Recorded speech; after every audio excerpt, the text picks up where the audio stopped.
each house has its corresponding sign, and each sign has its corresponding house. So it would start with Aries in the first house. Aries would be the first sign of the zodiac, corresponds to the first house.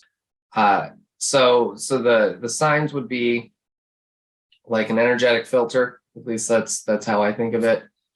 They're an archetype which then blends its energy with the sun, the moon, and the planet that happens to be in there, to where the house would be an area of life.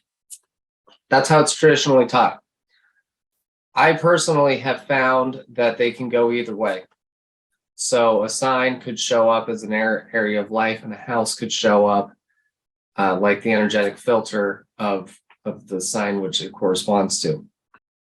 So what I would invite everybody to do as we go about learning is to think of them as either or both. And to think of the houses as overlapping with the signs, and both the sign and the house being like an energetic filter, as well as describing areas of life which that planet or the sun and the moon's energy may be prominent, like in like an area of life.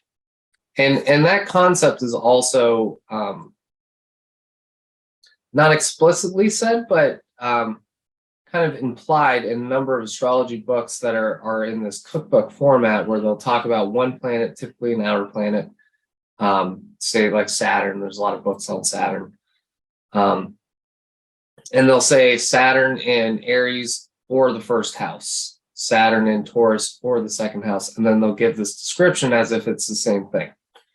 So all these books are implying that it is the same thing, and perhaps it is, though it's typically not taught like that when a person's learning. So in Western astrology, these signs are also delineated by where the sun is at a particular moment in time.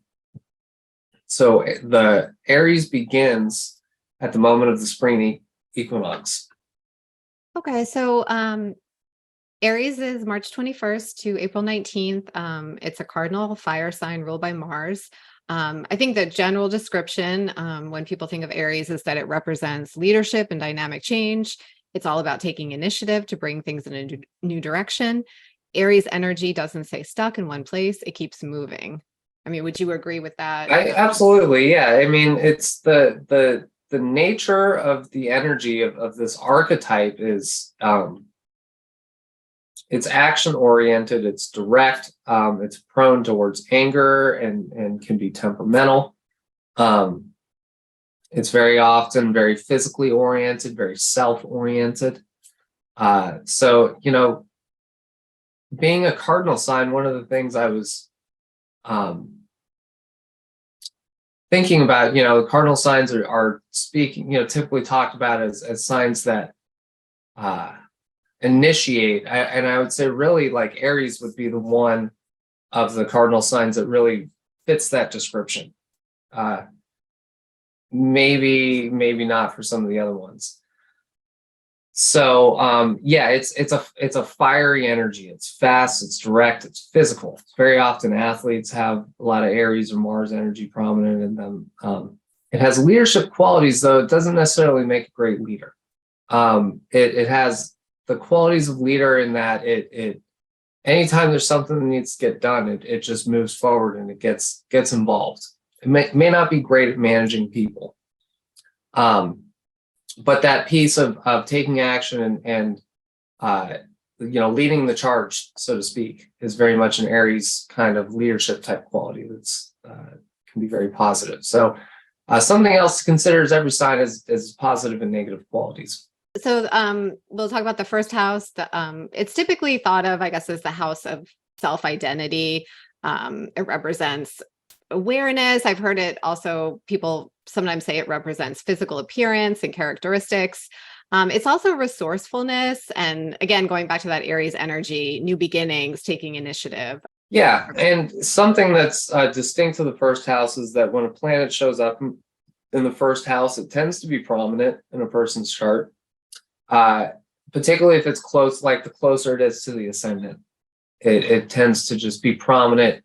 And if it's on the first house side, it very often may even influence their appearance, or like it'll be more noticeable, perhaps. So yeah, first house, it's all about the self, the body, health issues sometimes, like particularly when an outer planet transits over the ascendant, very often that will correspond to when a person goes through a health crisis. So it does seem to also connect with the body.